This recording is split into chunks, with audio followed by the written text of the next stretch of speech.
Lorsque j'ai été arrêté à Accra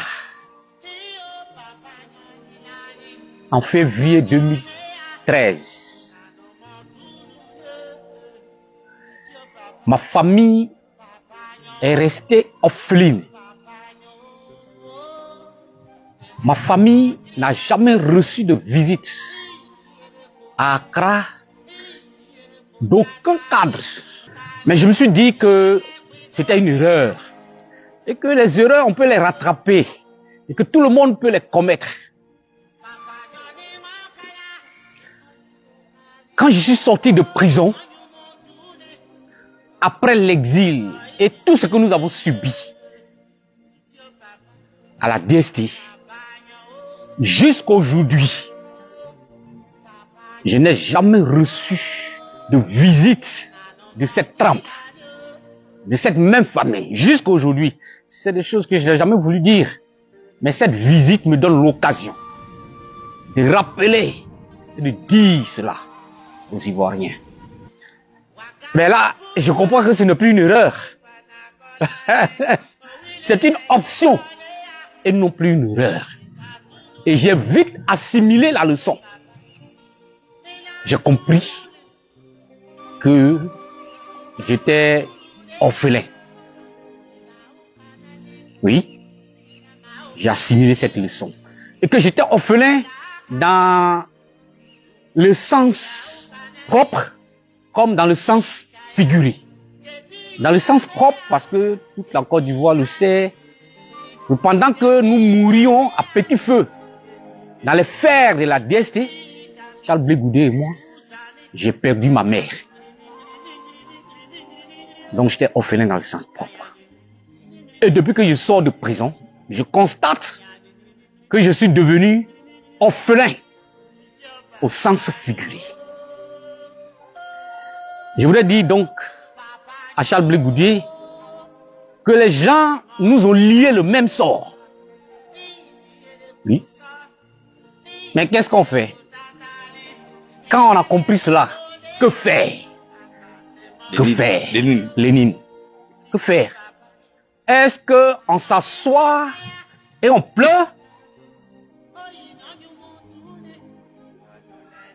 Est-ce que on passe son temps à s'apitoyer sur son sort d'orphelin? Ou alors, on affronte cette nouvelle dynamique qui nous est imposée.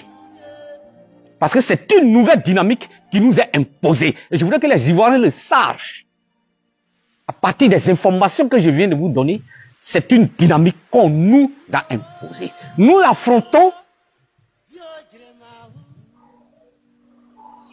en saisissant toutes les perspectives éventuelles qui puissent se présenter à nous. Voici la nouvelle problématique qui s'offre à nous. Je ne vais pas donner de réponse à ça maintenant. Mais nous ne sommes pas des orphelins pleurnichards. Nous ne sommes pas des orphelins pleurnichards. Et quand je suis venu te voir, ça m'a rappelé beaucoup de choses. Ça m'a rappelé toute notre souffrance à la DST.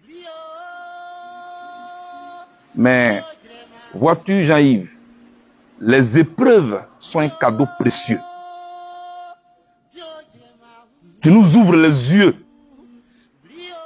pour voir et non plus pour regarder seulement. Parce qu'on peut regarder sans voir. Mais ces épreuves aussi sont un enseignant pour nous.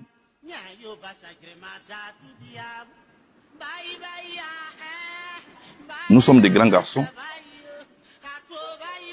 Nous n'accusons personne d'être à la base de nos malheurs.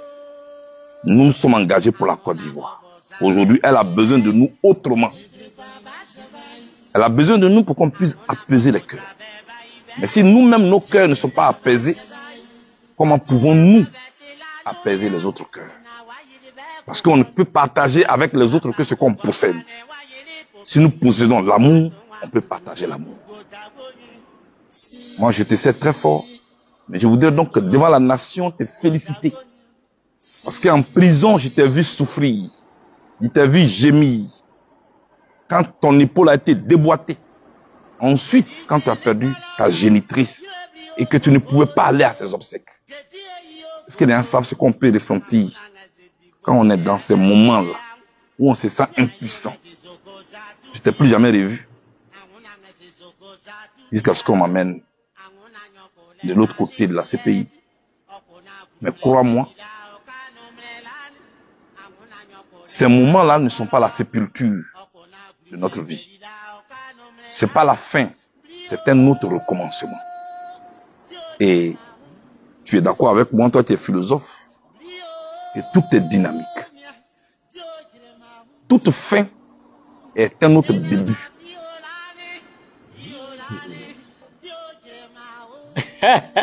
Tu te rappelles les leçons que toi-même tu m'as données en prison. C'est la dialectique de Hegel. Merci camarade de donner la référence philosophique. C'est cela. Je suis content de t'avoir arraché un sourire. En tout cas, merci beaucoup. Et puis, tu n'es plus orphelin. Parce qu'au-delà d'être ton compagnon, je suis ton grand frère. Voilà. Tu n'es plus orphelin. Je suis là et je serai toujours avec toi. Dieu nous apaise. Et puis, demain n'est plus loin. Merci camarade. Voilà. C'est de ça qu'il s'agit. Voilà.